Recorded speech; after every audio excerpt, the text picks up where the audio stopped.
ഇംഗ്ലീഷാണ് ഹിന്ദിയാണ് എടുക്കുന്നത്. വരും നമുക്ക് കുറച്ചു നേരം ഹിന്ദി പഠിക്കാം. അപ്പൊ ക്രിസ്മസ് എക്സാമിനുള്ളതിൽ വെച്ച് ഏറ്റവും ഇമ്പോർട്ടന്റ് ആയിട്ടുള്ള ഒരു പാഠമായിട്ടാണ് മിസ് വന്നിട്ടുള്ളത് പൈതൽ ചൽത്താ ഹുവ ആത്മി എന്ന് പറയുന്ന കവിത അല്ലെ.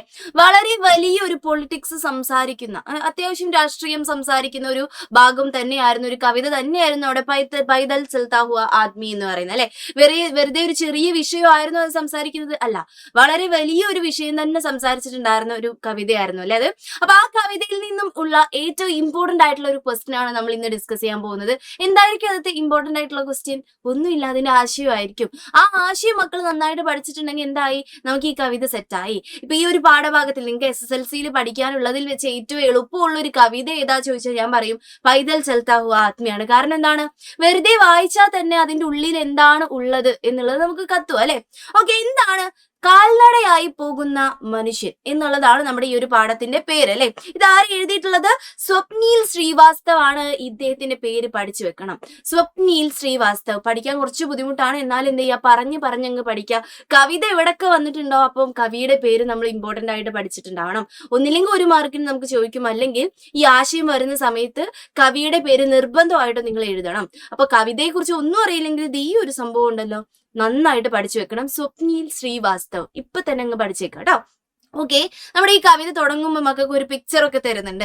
ആ പിക്ചർ തന്നെയാണ് എന്ത് എന്ന് പറയുന്നത്, നമ്മുടെ കവിത എന്ന് പറയുന്നത്. കുറെ കാറുകളും ബസ്സുകളും ഒക്കെ ഇങ്ങനെ തിരക്കിട്ട് പോകുന്നുണ്ട്.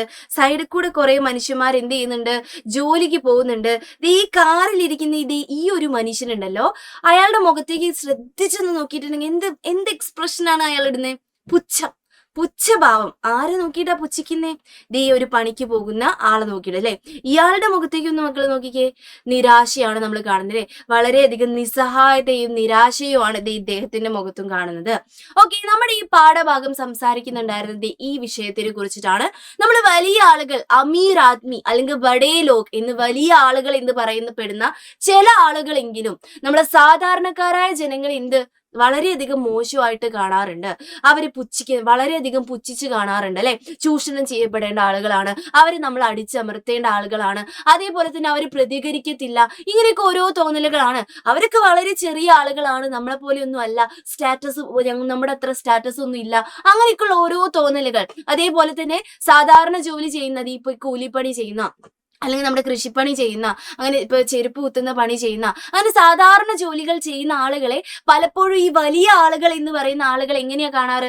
വളരെ പുച്ഛഭാവത്തോടു കൂടിയാണ് കാണാറ് അല്ലെ. അപ്പൊ ഇതിനെതിരെയുള്ള ഒരു കവിതയാണ് നമ്മുടെ പൈതൽ ചൽത്താ ഹുവ ആത്മി എന്ന് പറയുന്നത്. ഈ കാൽനടയായി പോകുന്ന ഈ സാധാരണക്കാർ എന്ന് പറയുന്ന നമ്മുടെ ആം ആദ്മി എന്ന് പറയുന്ന ഈ ഒരു സാധാരണ ജനങ്ങൾ വെറുതെയുള്ള ആളുകളല്ല. നിങ്ങൾ ആലോചിച്ച് നോക്കുക, കർഷകർ. ഈ കർഷകർ എന്താണ്, സാധാരണ ജനങ്ങളിൽ പെട്ട ഒരാളാണ്. അവരൊരു നേരത്തെ ഭക്ഷണം, അവരെന്താണ് കൃഷി ചെയ്യുന്നത്, ഞങ്ങൾ ഇനി കൃഷി ചെയ്യുന്നില്ല എന്നുള്ള തീരുമാനം എടുത്തു കഴിഞ്ഞാൽ എന്താവും? നമ്മളെല്ലാവരും ഇവിടെ പട്ടിണി കിടന്ന് ചാവേണ്ടി വരും അല്ലെ. അപ്പം അവര് ഒരു തീരുമാനം എടുക്കുകയാണ്. അല്ലെങ്കിൽ ഈ ബഡേ ലോകിനെതിരെ, ഇവിടുത്തെ നിയമങ്ങൾക്കെതിരെ, സിസ്റ്റങ്ങൾക്കെതിരെ, അവർക്കെതിരെയുള്ള ചൂഷണങ്ങൾക്കെതിരെ ഇവര് ഒന്ന് പ്രതികരിക്കാൻ തുടങ്ങിയിട്ടുണ്ടെങ്കിൽ ഈ വലിയ ആളുകളുടെ ഈ വീമ്പ് പറച്ചിലും ഈ ഒരു സാമ്രാജ്യം, അവർ കെട്ടിപ്പടുത്ത ഈ ഒരു സാമ്രാജ്യമൊക്കെ എന്താവും? തകരും എന്ന് പറഞ്ഞു തരുന്ന വളരെ വലിയൊരു പൊളിറ്റിക്സ് സംസാരിക്കുന്ന ഒരു കവിതയായിരുന്നു അല്ലെ. അപ്പൊ ഈ കവിതയുടെ ആശയം, കവിതയുടെ ഉള്ള ആദ്യം മനസ്സിലാക്കുക എന്നുള്ളതാണ് മെയിൻ കാര്യം. ആ ഉള്ളാണ് മിസ് ഇപ്പൊ പറഞ്ഞു തന്നിട്ടുള്ളത്. വെറുതെ ഒരു കവിതയായിട്ട് ഇതിനെ കാണരുത്, വളരെ വലിയ ശക്തമായ ഒരു സാധനം സംസാരിക്കുന്നുണ്ട് അല്ലെ. ഓക്കെ, എന്നിട്ട് മക്കൾ ആ കവിത ഒന്ന് വായിച്ചു, വെറുതെ ജസ്റ്റ് വായിച്ചാൽ തന്നെ മനസ്സിലാവും കേട്ടോ. ആദ്യം ആ കവിത വായിക്കുക, എന്നിട്ട് അതിൽ ഓരോരുത്തരും ഏതൊക്കെ ആളുകളെയാണ് പ്രതിനിധീകരിക്കുന്നത്. ഇപ്പൊ അതിൽ ഉസേ, വേ, വോ എന്നൊക്കെ പറഞ്ഞിട്ട് കുറെ വാക്കുകൾ വരുന്നുണ്ട് അല്ലെ. ആ വാക്കുകളൊക്കെ അമീർ ലോകാണോ, നല്ല പൈസയുള്ള, അല്ലെങ്കിൽ ബഡേ ലോക് വലിയ ആളുകളെയാണോ ഉദ്ദേശിച്ചത്, അല്ലെങ്കിൽ നമ്മുടെ സാധാരണ ജനങ്ങളെ, അല്ലെങ്കിൽ ആം ആദ്മി എന്നും പറയും കേട്ടോ, അവരെയാണോ ഉദ്ദേശിച്ചത് എന്നുള്ളത് കൃത്യമായ ബോധം മക്കൾക്ക് വേണം കേട്ടോ. അപ്പൊ അത് ഓരോ കാര്യങ്ങൾ നിങ്ങൾ വായിക്കുന്നതിനനുസരിച്ചിട്ട് പഠിച്ചിട്ട് പോകുക. ഓക്കെ, നമ്മൾ ഇന്ന് പഠിക്കാൻ പോകുന്നത്, നിങ്ങൾക്ക് ഒരു ഐഡിയ തന്നു എന്നേ ഉള്ളൂ, നമ്മൾ ഇന്ന് പഠിക്കാൻ പോകുന്നത് അതിന്റെ ആശയമാണ്. നിർബന്ധമായിട്ടും മക്കൾ പഠിച്ചിട്ടുണ്ടാവേണ്ട ഒരു ആശയമാണ് ഇത് ഇവിടെ തന്നിട്ടുള്ളത്. വളരെ കൃത്യമായിട്ട് എന്ത് ചെയ്യാം, നമുക്ക് പഠിക്കാം അല്ലെ. അപ്പൊ നോക്കാം, നമ്മൾ ഈ ഒരു ആശയം എഴുതുന്ന സമയത്ത് മക്കൾ 3 പാരഗ്രാഫ് തിരിച്ചെഴുതാൻ വേണ്ടി നോക്കാം. 3 പാരഗ്രാഫ് എങ്കിലും തിരിച്ചെഴുതണം. ഒരു ഇച്ചിരി വലിയ എന്താണ് തന്നിട്ടുള്ളത്, ആശയം തന്നെയാണ് തന്നിട്ടുള്ളത്. അയ്യോ മിസ്സേ, ഇത്രയൊന്നും കണ്ടാൽ ഒന്നും എഴുതാൻ പറ്റത്തില്ല എന്ന് പറയരുത്. ഇതിന്റെ നടുവിലുള്ള ഈ ഭാഗം ഉണ്ടല്ലോ, ഇത് നമ്മുടെ കവിത തന്നെയാണടാ. അത് നിങ്ങൾക്ക് സ്വന്തമായിട്ട് എളുപ്പമായിട്ട് എഴുതാൻ പറ്റുന്ന സാധനമാണ്. ഈ ഇൻട്രൊഡക്ഷൻ ആൻഡ് കൺക്ലൂഷൻ ആണ് നിങ്ങൾ കുറച്ച് ബുദ്ധിമുട്ടി പഠിക്കേണ്ട ഒരു സംഭവം. പോയിന്റ്സ് എവിടെ നിന്നൊക്കെ ഇതേ പോയിന്റ്സ് തന്നെ പഠിക്കരുത്, വേറെ സ്പെഷ്യൽ പോയിന്റ്സുകൾ പുറത്തുനിന്ന് കിട്ടുമല്ലോ, അതൊക്കെ ചേർത്തിട്ട് വേണം നിങ്ങൾ നിങ്ങളുടെ ഇൻട്രൊഡക്ഷനും കൺക്ലൂഷനും എഴുതാൻ വേണ്ടിയിട്ട്. അതിൽ വേണം ടീച്ചേഴ്സിനെ നമ്മൾ ഇംപ്രസ് ചെയ്യാൻ വേണ്ടിയിട്ട് കേട്ടോ. ഓക്കെ, നമ്മൾ ആദ്യത്തെ പാരഗ്രാഫിൽ എന്തൊക്കെ വേണം? ആശയം തുടങ്ങുന്ന സമയത്ത് ഏതാണ് കവിത എന്ന് വേണം, കവിയുടെ പേര് നിർബന്ധമായിട്ട് എഴുതിയിട്ടുണ്ടാവണം, അതേപോലെ തന്നെ കവിതയിൽ സംസാരിക്കുന്ന വിഷയം ഉണ്ടായിരിക്കണം. ഈ 3 കാര്യങ്ങൾ മക്കൾ എഴുതിയാൽ തന്നെ എത്ര മാർക്കായി? 1 മാർക്ക് അവിടെ കിട്ടി. ഈ 3 കാര്യങ്ങൾ എഴുതിയാൽ തന്നെ 1 മാർക്ക് അവിടെ കിട്ടി. കുറച്ചുകൂടി എക്സ്ട്രാ മക്കൾ എന്തെങ്കിലും എഴുതിയാൽ തന്നെ ഒരു 1.5 മാർക്ക് കിട്ടി. പിന്നെ ഈ നടുവിൽ എന്ത് ചെയ്തു? നിങ്ങൾ ആ കവിത വെച്ച് എന്തൊക്കെയോ അറിയുന്നത് വെച്ച് കുത്തിക്കലക്കി എന്തൊക്കെയോ എഴുതിയാലും നിങ്ങൾക്കൊരു 2.5 മാർക്ക് അവിടെ കിട്ടും. ആശയം എന്ന് പറയുന്നതിന്റെ കവി, വിഷയം, പിന്നെ എന്തെങ്കിലുമൊക്കെ അതിനെ കുറിച്ച് അറിഞ്ഞിട്ടുണ്ടെങ്കിൽ ഒരു 2.5 മാർക്ക് 3 മാർക്ക് കിട്ടാനുള്ളത് കവിതയിൽ ഉണ്ടാവും. അതുകൊണ്ട് മക്കള് നന്നായിട്ട് തന്നെ പഠിച്ചിട്ട് പോകാം. ഒന്നില്ലെങ്കിൽ തിൻക എന്ന് പറയുന്ന കവിത, അല്ലെങ്കിൽ ഈ കവിത, ഇതിൽ ഏതെങ്കിലും ഒന്നിന്റെ ആശയം എന്തായാലും ചോദിക്കും. അപ്പൊ ആശയം എന്തായാലും പഠിച്ചിട്ട് പോകണം. ഓക്കെ, നമ്മൾ തുടങ്ങുകയാണേ. പൈതൽ ചൽത്താ ഹുവ ആദ്മി എന്ന് പറയുന്നത് സ്വപ്നിൽ ശ്രീവാസ്തവ് ദ്വാര ലിഖി ഗയി കവിത ഹേ. നമ്മൾ ആദ്യത്തെ പോയിന്റ് ഇതാണ്. പൈതൽ ചൽത്താ ഹുവ ആദ്മി, കാൽനടയായി പോകുന്ന മനുഷ്യൻ എന്ന് പറയുന്നത് സ്വപ്നിൽ ശ്രീവാസ്തവ്. ഒരു കുറച്ച് കഷ്ടപ്പാടാന്ന് എനിക്കറിയാം, കുറച്ച് കഷ്ടപ്പെട്ടോളൂ നിങ്ങൾ. സ്വപ്നിൽ ശ്രീവാസ്തവ് പഠിക്കാതെ പോകരുത്. സ്വപ്നിൽ ശ്രീവാസ്തവിന്റെ അവര് വഴി, ദ്വാര മീൻസ് അവര് വഴി, ലിഖി ഗയി എഴുതിയിട്ടുള്ള കവിതയാണ്. ഇതാണ് നമ്മുടെ ആദ്യത്തെ പോയിന്റ് കേട്ടോ. ഓക്കെ, ഈ കവിത ആം ആദ്മി, ഈ പേര് എന്റെ മക്കൾ പഠിച്ചു വെക്കണം കേട്ടോ. ആം ആദ്മി എന്നുള്ള, ആം ആദ്മി എന്താണ്? ഒരു നമ്മുടെ സാധാരണ മനുഷ്യന്മാർക്ക് ഹിന്ദിയിൽ പറയുന്ന പേരാണ് ആം ആദ്മി, സാധാരണ ജനങ്ങൾ കേട്ടോ. അപ്പൊ നോക്കുക, ആം ആദ്മി സാധാരണ മനുഷ്യന്റെ മഹത്വ ഓർ ശക്തി കോ ദിഖാത്തി ഹേ. അവരുടെ മഹത്വത്തിനെയും ശക്തിയെയാണ്, നമ്മൾ തള്ളിക്കളയേണ്ട ആളുകളല്ല ഈ സാധാരണക്കാർ എന്ന് നമുക്ക് കാണിച്ചു തരുന്ന ഒരു കവിതയാണ് അല്ലെ. അവരുടെ മഹത്വത്തിനെയും അവരുടെ ശക്തിയെയും കുറിച്ചിട്ടാണ് നമുക്ക് പറഞ്ഞു തരുന്നത്. ഓക്കെ, വിഷയവുമായി സിമ്പിൾ. ഇത്രയെങ്കിലും എന്റെ മക്കൾ കാണാതെ പഠിച്ചു വെക്കുക.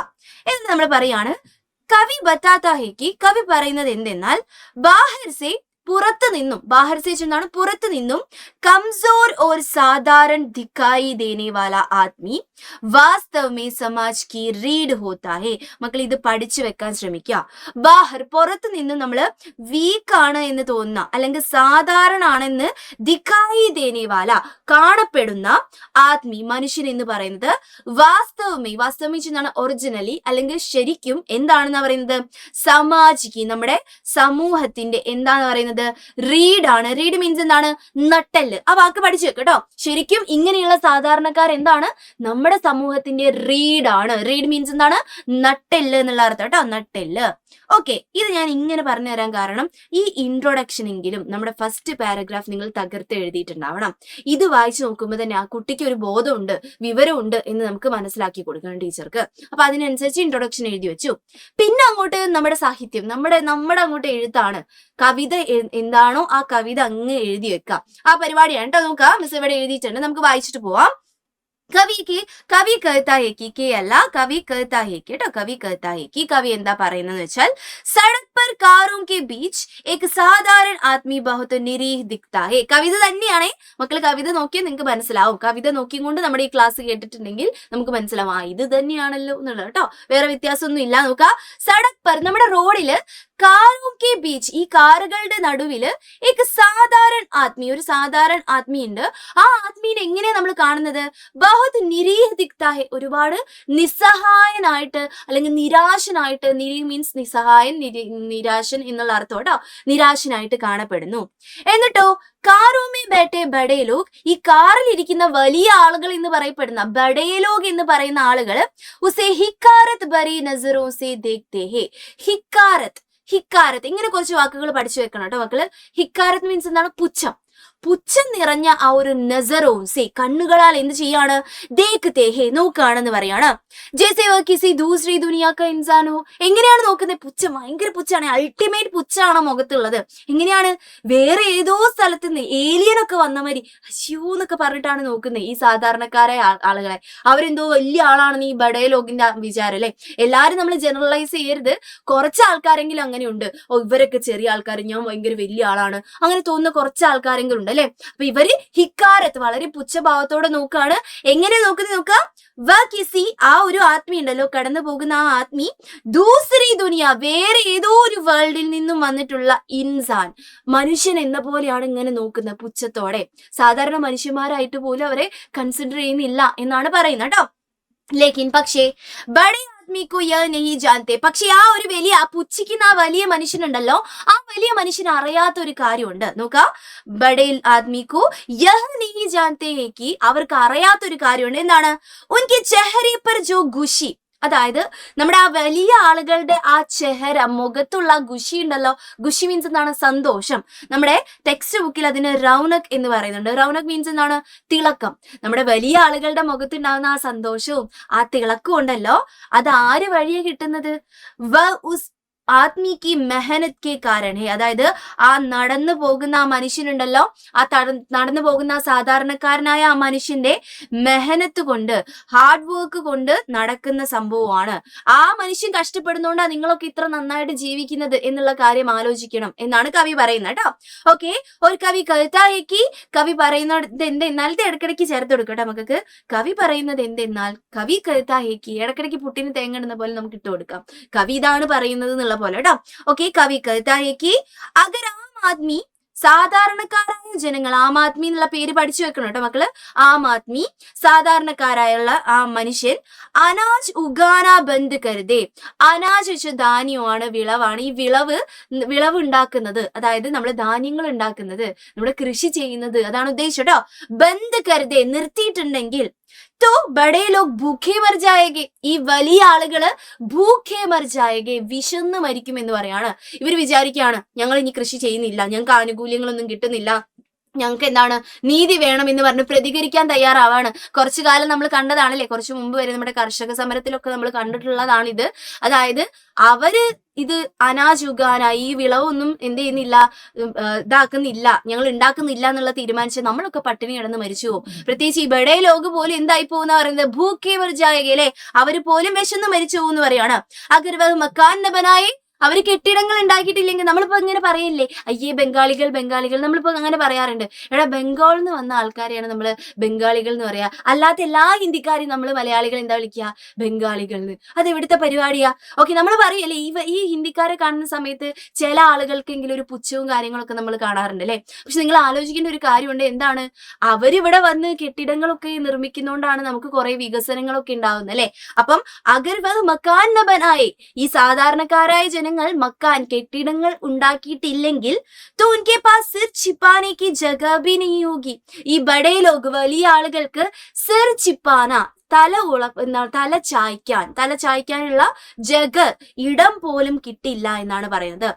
സിർ ചിപ്പാന മീൻസ് എന്താണ്? തല ചായ്ക്കുക എന്നുള്ള അർത്ഥമാണ്. അതായത് അവിടെ നിൽക്കാനുള്ള മക്കാനുകളൊന്നും കെട്ടിടങ്ങളൊന്നും ഉണ്ടാകത്തില്ല. ഈ സാധാരണക്കാര് കഷ്ടപ്പെട്ട് പണിയുന്നോണ്ടാണ് അവന്മാർക്ക് നല്ല സുഖമായിട്ട് ജീവിക്കാൻ പറ്റുന്നത് എന്നാണ് പറയുന്നത് അല്ലെ. അപ്പം ഈ സാധാരണക്കാരായ ജനങ്ങൾ, അതായത് ആ നടന്നു പോകുന്ന ആ മനുഷ്യൻ ഇല്ലെങ്കിൽ ഉണ്ടല്ലോ, നമ്മളൊന്നും സുഖമായിട്ട് ജീവിക്കത്തില്ല എന്നാണ് പറഞ്ഞത്.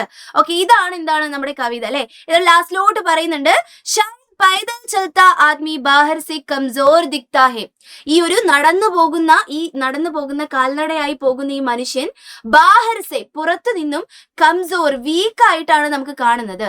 ലേക്കിൻ വ ബഹുത് ശക്തിശാലി ഹോത്താ ഹെ, പക്ഷേ അവര് വളരെയധികം ശക്തിശാലികളാണ്.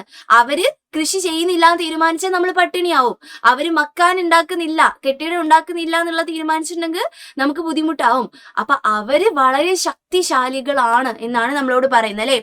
ജിസ് ദിൻ വ അപ്നി ശക്തി കോ സമജ് ലീഗ, ഏത് ദിവസമാണോ അവർ അവരുടെ ശക്തി മനസ്സിലാക്കുന്നത്, ഉസ് ദിൻ ബഡേ ലോഗോं की സാമ്രാജ്യ ടഹ് ജായേഗെ. ഇത് വളരെ ഇമ്പോർട്ടന്റ് ഭാഗമാണ്. ഇത് എന്തായാലും എന്റെ മക്കൾ എഴുതണം നിർബന്ധമായിട്ട്. അഥവാ നിങ്ങൾക്ക് ആ ഒരു ഭാഗം തന്നിട്ടില്ലെങ്കിലും നിങ്ങൾ ഇമ്പോർട്ടന്റ് ആയിട്ട് അവസാനിപ്പിക്കാൻ ഇത് ഉപയോഗിക്കണം. ഏത് ദിവസമാണോ ഈ സാധാരണ ജനങ്ങൾ, ഈ നടന്നു പോകുന്ന വ്യക്തി അവരുടെ ശക്തി മനസ്സിലാക്കുന്നത്, അന്ന് ഈ വലിയ ആളുകൾ ഉണ്ടാക്കി വെച്ചിട്ടുള്ള ഈ ഞാൻ വലിയ എന്തോ സംഭവമാണ്, എനിക്ക് താഴെയാണ് എല്ലാവരും, അവരെന്താണ് സാധാരണ ചെറിയ ആൾക്കാരാണ്, ഞാൻ പൈസ ഉള്ളതുകൊണ്ട് ജീവിച്ചു പോകുന്നുള്ള അഹങ്കാരം ഉണ്ടല്ലോ, അവരുണ്ടാക്കി വെച്ച ആ സാമ്രാജ്യം ഉണ്ടല്ലോ, അതങ്ങ് തകരും. അവരുടെ നമ്മുടെ ആ സാധാരണക്കാരായ ജനങ്ങൾ അവരുടെ ശക്തി മനസ്സിലാക്കി കഴിഞ്ഞാൽ എന്നാണ് പറയുന്നത്. ഓക്കെ, ഇതാണ് നമ്മുടെ കവിത എന്ന് പറഞ്ഞിട്ടുണ്ടായിരുന്നത് മക്കള്. ഇത് നിങ്ങളുടെ ഇഷ്ടത്തിന് നിങ്ങൾക്ക് എഴുതി വെക്കാം. ഈ ലാസ്റ്റത്തെ പോയിന്റ് മാത്രം നിങ്ങൾ എന്താ ഇമ്പോർട്ടൻസ് ആയിട്ട് പഠിച്ചിട്ടുണ്ടാവണം. പിന്നെ നമ്മുടെ ലാസ്റ്റ് എന്താണ്, കൺക്ലൂഷൻ ആണ് വരുന്നത്. ഇൻട്രൊഡക്ഷൻ, നടുവിൽ എന്താണ് കോണ്ടന്റും കാര്യങ്ങളും, അത് നിങ്ങൾക്ക് എങ്ങനെയെങ്കിലുമൊക്കെ എഴുതാം. ലാസ്റ്റ് കൺക്ലൂഷൻ വേണം. ഈ കൺക്ലൂഷൻ ആണ് നമ്മൾ ഇനി പറയാൻ പോകുന്നത്. മക്കൾ ശ്രദ്ധിക്കാൻ നോക്കാം. കൺക്ലൂഷനിൽ എന്തൊക്കെ എഴുതാം നമുക്ക്? ഇസ് കവിത സെ പതാ ചൽതാ ഹെ കി, ഈ കവിതയിൽ നിന്നും മനസ്സിലാവുന്നത് എന്തെന്നാൽ किसी साधारण व्यक्ति को उसकी बाहरी स्थिति देखकर हिकारत नहीं करनी चाहिए. ഒരു സാധാരണ മനുഷ്യനെ, സാധാരണ വ്യക്തിക്കോ ഉസ്കി ബാഹരി, അവന്റെ പുറത്തുള്ള സ്ഥിതി ദേക്കർ, സ്ഥിതി കണ്ടിട്ട്, വളരെ സിമ്പിൾ ആയിട്ടാണ് മിസ് എഴുതിയേക്കുന്നത് കേട്ടോ. മക്കൾക്ക് മലയാളത്തിൽ എഴുതാതെ നോക്കിക്കേ. സ്ഥിതി ദേക്കർ, സ്ഥിതി കണ്ടിട്ട്. ഹിക്കാരത് നഹി കർണി ചാഹിയെ, എന്ത് ചെയ്യാൻ പാടില്ല? പുച്ഛിക്കാൻ പാടില്ല എന്നാണ് പറയുന്നത്. സമാജ് കി വികാസ്, നമ്മുടെ സമൂഹത്തിന്റെ വികാസ്, വികാസ് എന്താണ്? ഗ്രോത്ത് ആണ് കേട്ടോ, വളർച്ചയാണ്. സമൂഹത്തിന്റെ ഗ്രോത്ത് അല്ലെങ്കിൽ വളർച്ച എന്ന് പറയുന്നത് ഉസി വ്യക്തിക്ക് മെഹനത് പർ നിർഭർ ഹേ, ആ വ്യക്തിയുടെ മെഹനത്, ഹാർഡ് വർക്കിലാണ് ഉൾക്കൊള്ളുന്നത്. ആ ഒരു വ്യക്തിയുടെ എന്തിനനുസരിച്ചിട്ടാണ് ഇരിക്കുന്നത്? ഹാർഡ് വർക്കിനനുസരിച്ചിട്ടാണ് ഇരിക്കുന്നത്. നിർഭർ ഹേ അതിനനുസരിച്ചിട്ടാണ് എന്നുള്ള അർത്ഥം കേട്ടോ. ഓക്കെ, ലാസ്റ്റത്തെ ഡയലോഗ് കണ്ടോ മക്കള്? അത് മക്കൾക്ക് ഏക്ക് തിൻകി ആവട്ടെ, ഇനി വേറെ ഏതെങ്കിലും കവിത ആവട്ടെ, എല്ലാ കവിതയിലും എഴുതി വെക്കാം. ഏക്ക് സുന്ദർ ഓർ സരൽ കവിതായി, ഇത് എല്ലാ കവിതയിലും അതേപോലെ തന്നെ എഴുതി വെക്കാൻ പറ്റിയ ഡയലോഗാണ്. അത് അങ്ങനെ കാണാതെ പഠിച്ചോളാം, കാരണം എല്ലാ കവിതയിലും നമുക്ക് പറ്റാട്ടോ. ഇതൊരു സുന്ദരവും, സരൽ മീൻസ് എന്താണ്? എളുപ്പവും ആയിട്ടുള്ള ഒരു കവിതയാണ്. സാമാജിക് ഗ്രൂപ്പ് മേ, സാമൂഹികപരമായ രീതിയിൽ നമ്മൾ നോക്കുകയാണെങ്കിൽ ഇത് ബിൽക്കുൽ പ്രാസംഗിക് ഹേ, തീർച്ചയായും റെലവന്റ് ആണ്, തീർച്ചയായും പ്രസക്തമാണ്, തീർച്ചയായും ഇമ്പോർട്ടന്റ് ആയിട്ടുള്ള ഒരു കാര്യമാണ്, പ്രാസംഗികമാണ്. ഇത് അങ്ങനെ പഠിച്ചു വെച്ച എന്റെ മക്കളെ, ലാസ്റ്റ് ഒരു കൺക്ലൂഷൻ നിങ്ങൾ വേറെ എവിടെയും തപ്പണ്ട. എല്ലാ കവിതയുടെ കൺക്ലൂഷൻ ഇതാണ്. ഏതെങ്കിലും എല്ലാ കവിത അങ്ങനെയായിരിക്കുമല്ലോ, സാമൂഹികപരമായ രീതിയിൽ വളരെ പ്രാസംഗികമായിട്ടുള്ള റെലവന്റ് ആയിട്ടുള്ള കവിതയാണല്ലോ നമുക്ക് പഠിക്കാനുള്ളത്. അപ്പം അത് തന്നെ എഴുതി വെക്കാം കേട്ടോ. Okay set. അപ്പൊ ഇതാണ് നമ്മുടെ എന്തെന്ന് പറയുന്നത്, കവിത എന്ന് പറയുന്നത്. അപ്പൊ നമുക്ക് ഒരു ബോണസ് കാര്യം കൂടി മിസ് പറഞ്ഞു തരാണ്. നമ്മുടെ പൈതൽ ചൽത്താ ഹുവ ആത്മീയിൽ മക്കൾ ഇത് പഠിച്ചു പോവാ. നമ്മുടെ എന്താണ് ഒരു ഏകദേശം ഈ ഒരു ആശയം കേട്ടാൽ മക്കൾക്ക് എന്തും കൂടി കിട്ടി. നമ്മുടെ ഇനി ആ കവിതയും കൂടി, അതിന്റെ ആശയം കൂടി ഇനി കഷ്ടപ്പെട്ട് പറയേണ്ട ആവശ്യമില്ല. ഈ നടുവത്തെ ഭാഗം പറഞ്ഞപ്പോ ഞാൻ എന്ത് പറഞ്ഞു, ആ കവിത എന്താണ് പറയുന്നത്, അതിന്റെ ഉള്ളിൽ എന്താണെന്നും നമുക്ക് കത്തിയിട്ടുണ്ട്. അപ്പൊ ഒന്ന് മക്കൾ ഈ ക്ലാസ് കേട്ടിട്ട് ഒന്ന് വെറുതെ വായിച്ചു നോക്കിയാൽ തന്നെ കവിത സെറ്റാണ്, അതിനെ കുറിച്ച് ടെൻഷൻ ഇല്ല. ഓക്കെ, ഇനി നമ്മുടെ കഴിഞ്ഞ കോണ്ടന്റിൽ ഒരുപാട് കുട്ടികൾ ദില്ലി മേ ഉനീന്ദേ എന്ന് പറയുന്ന പാഠത്തിന്റെ പോയിന്റ്സ് തരാവോ മിസ്സേ എന്ന് ചോദിച്ചിട്ടുണ്ടായിരുന്നു. കീ പോയിന്റ്സ് തരാവോ എന്ന് ചോദിച്ചിട്ടുണ്ടായിരുന്നു.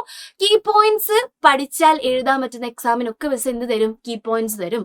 പക്ഷെ മക്കൾ ദില്ലി മേ ഉനീന്ദേ മാത്രം ആ ഒരു ഇതിൽ ഉൾപ്പെടുത്തരുത്. കാരണം എന്താന്ന് വെച്ചാല് അത് കീ പോയിന്റ്സ് പഠിച്ചാൽ മക്കൾക്ക് മാർക്ക് കിട്ടത്തില്ല. മക്കള് ഇപ്പൊ ഗലീലിയോ മിസ് പറയും, ഗലീലിയോയിൽ ആ കീ പോയിന്റ്സ് പഠിച്ചു പോയാൽ എന്താ ചെയ്യാ, നമുക്ക് ഏകദേശ രീതിയിലൊക്കെ എന്തെങ്കിലും കറക്കി കുത്തി എഴുതാം. ഖിടുക്കി എന്ന് പറഞ്ഞ പാഠം ഞാൻ പറയും എന്താണ്, ഒരു ഏകദേശ രീതിയിൽ എന്ത് ചെയ്യാൻ പറ്റും, മക്കൾക്ക് കറക്കി കുത്തി എഴുതാൻ പറ്റും എന്തെങ്കിലുമൊക്കെ ആയിട്ട്. പക്ഷെ ദില്ലി മേ ഉനീന്ദയുടെ പ്രത്യേകത എന്താ വെച്ചാല് മിസ് ഒരു കൃത്യമായ ഒരു ഐഡിയ മക്കൾക്ക് തരാം കേട്ടോ. നമുക്ക് 2 പാർട്ടായിട്ട് അതിന് തിരിക്കാം. ഇത് വായിച്ച കുട്ടികൾക്ക് ഇത് കറക്റ്റ് മനസ്സിലാവും കേട്ടോ. കഥ ഏകദേശം ഐഡിയ ഉള്ള കുട്ടികൾക്ക് ഇത് മനസ്സിലാവും. പാർട്ട് 1 എന്താണ്, നമ്മുടെ ഗഗൻഗില്ലും ഓട്ടോ ചേട്ടനായിട്ടുള്ള നമ്മുടെ രാജാറാം അല്ലെ, രാജാറാമും എന്താണ് ഫസ്റ്റ് മീറ്റ് ചെയ്യുന്ന ഭാഗമാണ്. ഓട്ടോയിൽ കയറിയിരിക്കുന്നു. ഓട്ടോയിൽ എന്താണ്, ചേട്ടാ ചുമയാണോ, ഡോക്ടർ കാണിച്ചില്ലേ, നിങ്ങൾ എപ്പോഴാണ് ഡൽഹിയിൽ എത്തിയത്, അങ്ങനത്തെ കുറച്ച് കാര്യങ്ങളൊക്കെ ചോദിക്കുന്നു. ഞാൻ നിങ്ങളെ കുറിച്ച് എല്ലാം അറിയാൻ ആഗ്രഹിക്കുന്നുണ്ട്, നാളെ എന്താണ് എന്റെ പ്രോഗ്രാമിന് വേണ്ടി വരാവോ എന്ന് ചോദിച്ചിട്ട് എന്ത് ചെയ്യാണ്, സ്വീകരിക്കുന്ന ഒരു ഭാഗം. എന്നിട്ട് ഓട്ടോന്ന് നമ്മൾ ടാറ്റ ബൈ ബൈ പറഞ്ഞു പോകുന്ന ഒരു ഫസ്റ്റത്തെ ഭാഗം. രണ്ടാമത്തെ ഭാഗം എന്ന് പറയുന്നത് നമ്മുടെ ഇന്റർവ്യൂ എടുക്കുന്ന ഭാഗമാണ്. അപ്പൊ ഈ ഫസ്റ്റ് പാർട്ട് ഉണ്ടല്ലോ, ഞാൻ പറഞ്ഞില്ലേ ഓട്ടോയിൽ ഇരുന്ന് സംസാരിച്ചു പോകുന്ന ഭാഗം ഉണ്ടല്ലോ, അവിടെ നിന്ന് മക്കൾക്ക് എന്ത് വരും, പട്കഥ വരും. അപ്പൊ മക്കൾ ആ ടെക്സ്റ്റ് ബുക്ക് വായിച്ചിട്ടില്ലെങ്കിൽ കീ പോയിന്റ്സ് മാത്രം പഠിച്ചു പോയാൽ എന്തായി പോകും, മക്കൾക്ക് മാർക്ക് കിട്ടത്തില്ല. പിന്നെയും നിങ്ങൾക്ക് എളുപ്പമായിട്ട് ഗഗൻഗിലിന്റെ ഡയറി ഉണ്ടല്ലോ, ആ ഡയറി എന്ത് ചെയ്യുക, ആ ഡയറി മിസ് എന്താണ് ഇനി പറഞ്ഞു വരാൻ പോകുന്ന എന്തെങ്കിലും കോണ്ടന്റ് ഉണ്ടെങ്കിൽ മിസ് ഡയറി പറഞ്ഞു തരും. ആ ഡയറി പഠിച്ച എന്ത് കിട്ടും, നിങ്ങൾക്ക് ആ ഒരു ഏകദേശ ഐഡിയ കിട്ടും. ആ ഒരു പാർട്ട് 1 ഭാഗത്ത്, ആ ഓട്ടോ ഭാഗത്ത് അവർ എന്തൊക്കെ സംസാരിച്ചു എന്നുള്ളത്. അപ്പൊ ആ ഡയറി പഠിച്ചാൽ ഒരു ഏകദേശ ഐഡിയ കിട്ടും. പക്ഷെ കീ പോയിന്റ്സ് പഠിച്ചുകൊണ്ട് മാത്രമേ നമുക്ക് എന്ത് പറ്റത്തില്ല, അവിടുന്ന് ആ ഏരിയയിൽ നിന്ന് വരുന്ന ക്വസ്റ്റ്യൻ ആൻസേഴ്സ് നമുക്ക് ചെയ്യാൻ പറ്റത്തില്ല. പട്കഥ വരുന്നതുകൊണ്ടാണ് ആ പ്രശ്നം കേട്ടോ. ഓക്കെ, ഡയറി പഠിച്ചാൽ നമുക്ക് എന്തും എഴുതാൻ പറ്റും, ലെറ്ററും എഴുതാൻ പറ്റും. ഓക്കെ, അത് എന്താണ് അങ്ങനെ തന്നെയാണ്, ഡയറിന്റെ ഉള്ളത്തെ സാധനം തന്നെ ലെറ്ററിനെ അങ്ങോട്ട് മാറ്റി എഴുതിയാൽ മതി. പിന്നെ പാർട്ട് 2 എന്ന് പറയുന്ന മിസ് പറഞ്ഞു അതാണ് ഏറ്റവും ഇമ്പോർട്ടന്റ് ആയിട്ടുള്ള ഭാഗം. നിങ്ങൾക്ക് പാർട്ട് 1 വായിക്കാൻ സമയം കിട്ടിയില്ലെങ്കിൽ സാരില്ല, ഡയറി പഠിച്ച് സെറ്റ് ചെയ്ത് പോവാ.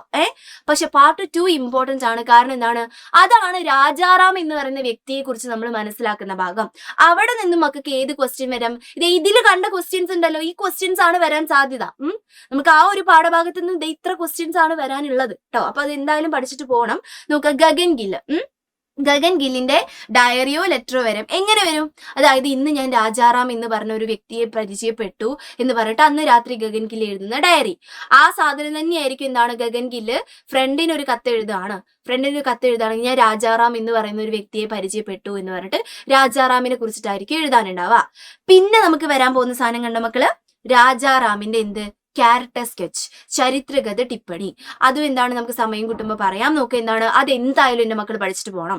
ക്രിസ്മസ് എക്സാമിന് മിക്കവാറും നിങ്ങൾക്ക് ഈ ക്വസ്റ്റ്യൻ ആയിരിക്കും വരാൻ പോകുന്നത്. ഒന്നില്ലെങ്കിൽ നമ്മുടെ ചരിത്രഗത ടിപ്പണി, അല്ലെങ്കിൽ പട്കഥ. ഇതിൽ രണ്ടെണ്ണത്തിൽ ഏതെങ്കിലും ഒന്നായിരിക്കും, ചിലപ്പോൾ ഓർ ക്വസ്റ്റ്യൻ ആയിട്ടും വരും. അപ്പൊ എല്ലാ രീതിയിലും നിങ്ങൾ പഠിച്ചു വെക്കണം. ദില്ലി മേ ഉനീന്ദേ എന്ന് പറയുന്നത് ഏറ്റവും കൂടുതൽ ക്വസ്റ്റ്യൻ ചോദിക്കാനുള്ള ഒരു പാഠമാണ്. അതുകൊണ്ടാണ് മിസ് കീ പോയിന്റ് പഠിച്ച് പോകരുത് എന്ന് പറഞ്ഞത്, എളുപ്പപ്പണി എടുക്കരുത് എന്ന് പറയുന്നത് കേട്ടോ.